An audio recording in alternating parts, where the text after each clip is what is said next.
Salut à tous et bienvenue dans ce nouvel épisode de la semaine de Valkan. Aujourd'hui, je vous parle de la semaine 22 qui va du 26 au 1er juin.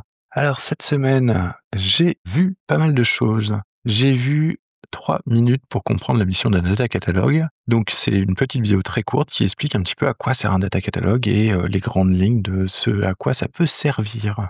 Dans la même veine, j'ai vu aussi What is a data catalog and why are they useful? Data catalogs explains to beginners. Donc on va un petit peu plus loin sur l'idée du data catalog, pourquoi c'est intéressant, pourquoi, à quoi ça sert, etc. L'idée c'est d'avoir donc un catalogue de ces données et qu'on puisse les retrouver facilement, qu'on puisse aussi leur accoler, on va dire, des métadatas, donc des données sur la donnée, pour pouvoir expliquer d'où ils viennent, etc. Qu'on va appeler le lineage de la donnée pour savoir d'où vient cette donnée, et donc on va pouvoir rajouter une couche aussi de ce qu'on appelle la data governance, qui lui va pouvoir dire, si ça vient d'ici, ça veut dire que l'équipe machin doit mieux cadrer les trucs ou faire attention à certaines choses. Si ça a pour cible d'aller ici, il faut qu'on puisse avoir le bon produit de data qui va dans le bon truc, etc., etc. J'ai vu aussi Postgre Architecture, Directory Schema, Database Cluster, Postgres SQL.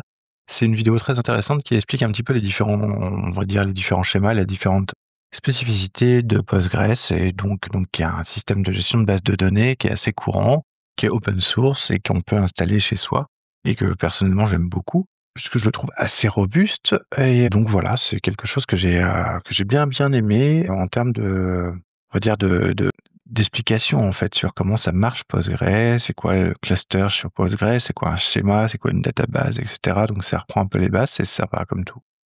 J'ai vu aussi une vidéo qui s'appelle l'IA vient de créer une puce parfaite, mais personne ne comprend comment. Donc c'est plutôt intéressant. On y voit en fait comment l'IA va apporter des nouveautés en fait sur la façon d'envisager les puces et de comment on va placer les micro-composants sur une puce pour améliorer un petit peu tout ce qui va se faire. Le titre est un peu putaclic, on dira, mais en fait c'est intéressant. On voit que l'IA a des capacités de raisonnement qui vont aller plus loin, puisqu'on va avoir des dizaines de milliers de milliards de façons de placer différents composants sur une puce, et que l'IA va pouvoir nous aider à prendre des décisions plus rapides et plus organisées sur ce genre de choses.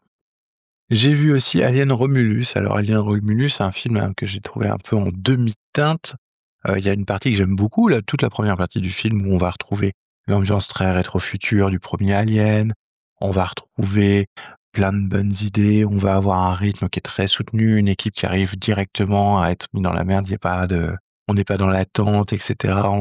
Au début, on se dit, ça va être long le temps qu'on arrive à les mettre dans le truc. Et en fait, non, ça se débloque très très vite. Ce que j'ai moins aimé, par contre, c'est la deuxième partie avec la fin qui, pour moi, ne sert à rien. En fait, ils ont rajouté des choses.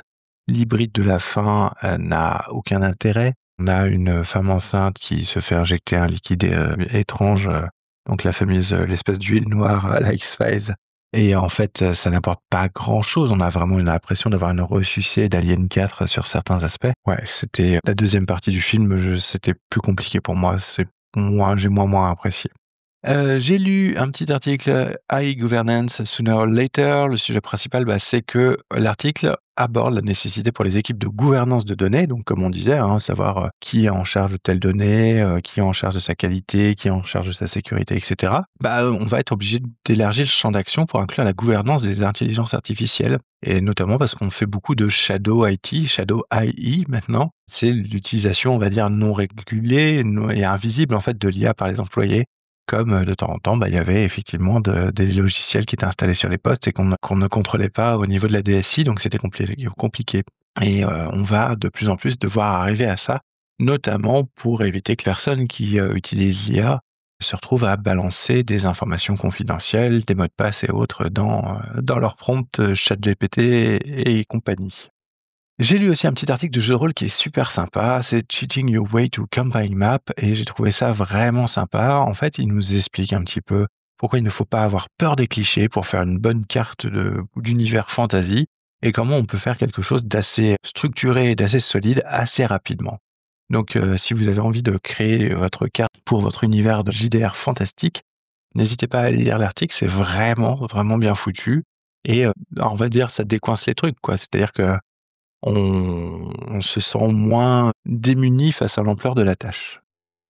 Cette semaine, sinon, j'ai écouté quoi? J'ai écouté DataGen avec l'épisode 204 sur Sifflet, donc une plateforme de DataOps, de Data Observability. Donc là, ça explique pourquoi c'est important et comment mettre en place une plateforme de Data Observability, ce que je trouve très intéressant. J'ai écouté l'épisode de Science ou Fiction sur le gingembre est-il aphrodisiaque, vrai ou faux? Eh bien, je vous laisse découvrir en écoutant, parce que voilà, vous allez peut-être être surpris. J'ai écouté aussi l'épisode de Solo Entrepreneur durable. Je déménage ce podcast sur Substack. J'étais plutôt intéressé de savoir pourquoi le choix de Substack. Alors c'est vrai qu'au vu des avantages et des facilités de création, ça se tient.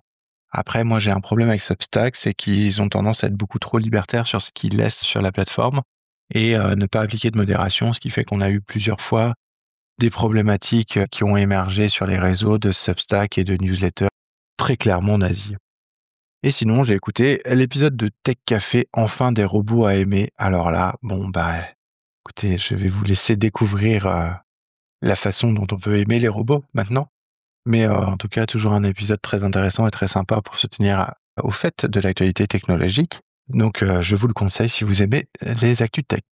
Sinon, cette semaine, j'ai testé plusieurs choses. Alors, j'ai testé d'aller plus loin dans Base, et notamment avec les articles Toolbox et Syntax sur Base.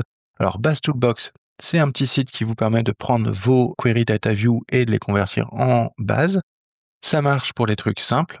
Ça marche pas pour tout. Voilà, je vous conseille plutôt d'essayer d'aller sur le site officiel et d'apprendre vous-même la syntaxe base qui vous permet justement de faire un petit peu la base de données dans votre note Obsidian. Parce que clairement, l'outil va peut-être vous aider un petit peu au début, mais vous allez voir qu'il va manquer des choses et que vous n'allez pas retrouver vos petits comme vous voulez.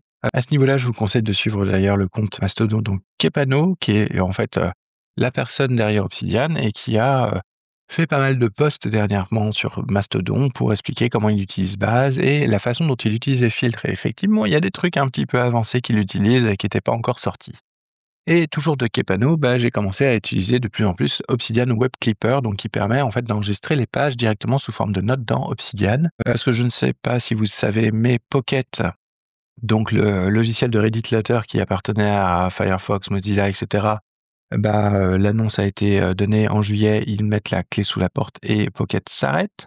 Alors moi, j'utilise plutôt Raindrop.io pour faire ma veille, mais c'est vrai que je me suis dit que j'allais quand même essayer de voir si je pouvais pas utiliser un web clipper, donc un petit outil qui me permettrait de récupérer les informations importantes directement dans des notes sur Obsidian.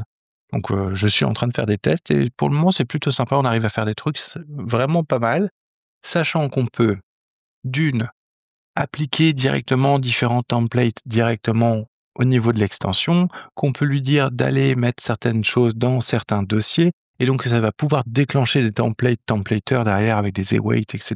Bon, bref, j'ai encore l'impression de transformer Obsidian en usine à gaz, mais en fait, on peut faire toute une suite de réactions en chaîne qui va au final rajouter des informations manquantes et classer les notes dans le dossier que vous souhaitez. Voilà, c'était une semaine assez courte, mais il y avait les ponts, donc j'espère que vous allez quand même trouver des informations qui vous intéressent et que vous allez aimer. Et on se retrouve la semaine prochaine. Allez, bonne semaine!